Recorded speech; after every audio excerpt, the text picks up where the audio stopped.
বিশ্বব্যাপী জনপ্রিয় Indian premier league এ শাহরুখ খান, প্রীতি জিন্টা, জুহি চাওলা, শিল্পা শেট্টির মতো তারকা বিভিন্ন দলের মালিকানায় ছিলেন।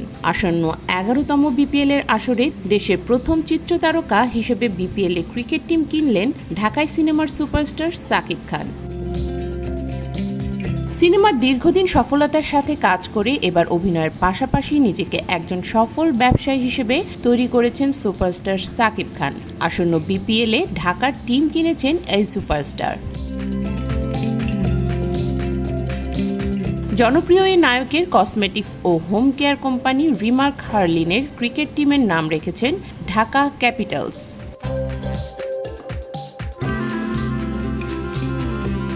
দর্শকদের রায়ে এই নামটি চূড়ান্ত হয়েছে। গুলশান রিমার্ক হার্লিনের হেড অফিসে ঢাকা ক্যাপিটালস টিমের মালিক হিসেবে লোগো উন্মোচন করেন শাকিব খান। শাকিব খান বলেন, আসন্ন বিপিএলে আমাদের টিমের নাম সাজেস্ট করতে দেশ বিদেশের আমার ভালোবাসার মানুষ এবং ক্রিকেট প্রেমীরা অনেক রেসপন্স দিয়েছেন, যা দেখে সত্যি উচ্ছ্বসিত হয়েছি।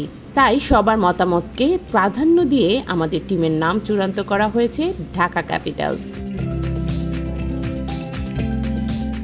আপনাদের সকলের সর্বোচ্চ সমর্থন ও ভালোবাসায় ঢাকা ক্যাপিটালসে অর্জন করবে কাঙ্ক্ষিত সাফল্য, বলেন শাকিব।